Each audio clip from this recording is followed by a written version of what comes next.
So, mga ka-farmers, mga kabukid, update tayo ngayon, pang 8 days po ito ng mga bagong natin alaga.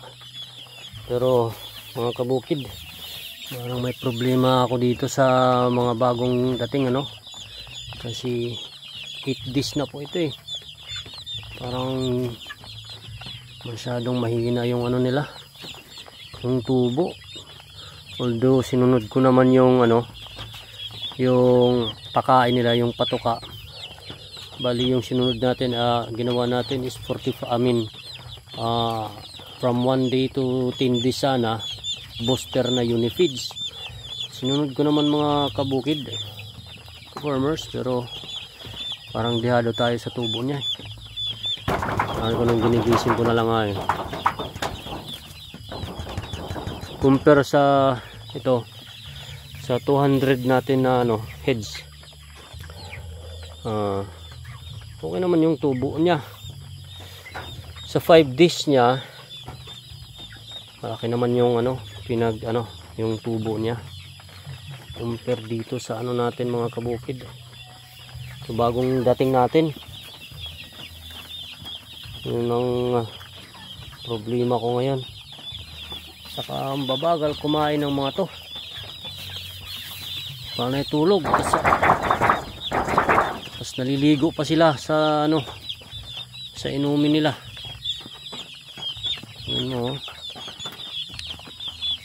Parang mga basa. 8 days na po ito mga ka-farmers.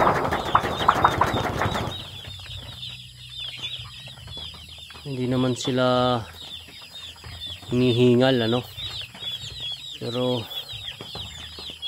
parang ang may ang hindi hindi magandang kalidad na mga sisiw. Yan mo, ang liit pa, ang liit, parang mga native lang compare dito in 5 days ng mga to. Yung laki niya kamao na kaiba nga mga ka-farmers.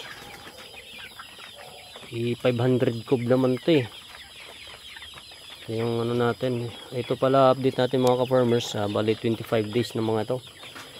Bali natimbang na ito yung pinakamalaki sa kanila, natimbang na 1.8 kilos kilo.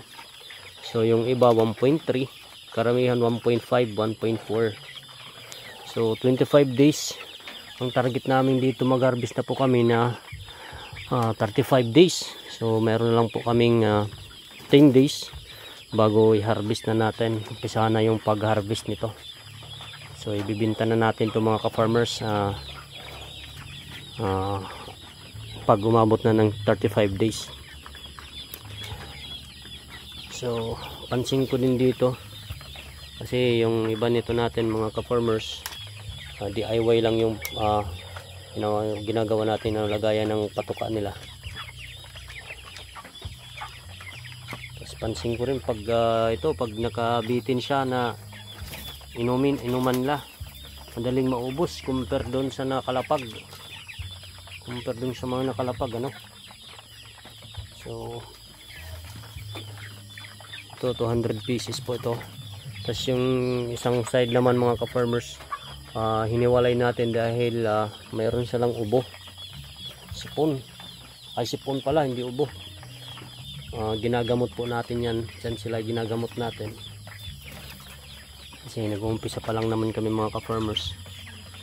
Sana kung meron kayong ma-share na ideas anong maganda, lalong lalo na ito mga ka-farmers, baka may mga idea kayo dyan, anong maganda dito. Talagang hindi ako kumbinsido, hindi ako kontento sa tubo nila ngayon. 8 days na to Okay mo, pero obserbaran po namin muna. Baka doon nga sabi ng pinagkunan namin, obserbaran daw namin. Then baka doon pag magpalit na kami ng magpalit na kami ng pagkain nila, yung patuka, maging starter na, baka daw dyan naman sumulbo yung tubo niya. mas mabilis yung tubo niya. Pero obserbaran muna namin mga ka-farmers. Sige mga ka-farmers, hanggang dito na lang. Kung may mga ano kayo idea po, share nyo naman, bigyan mo guide, mag-guide nyo din kami, lalo na kami mga maliliit na mga farmers, nag-uumpisa pa lang. So maraming salamat mga ka-farmers, thank you.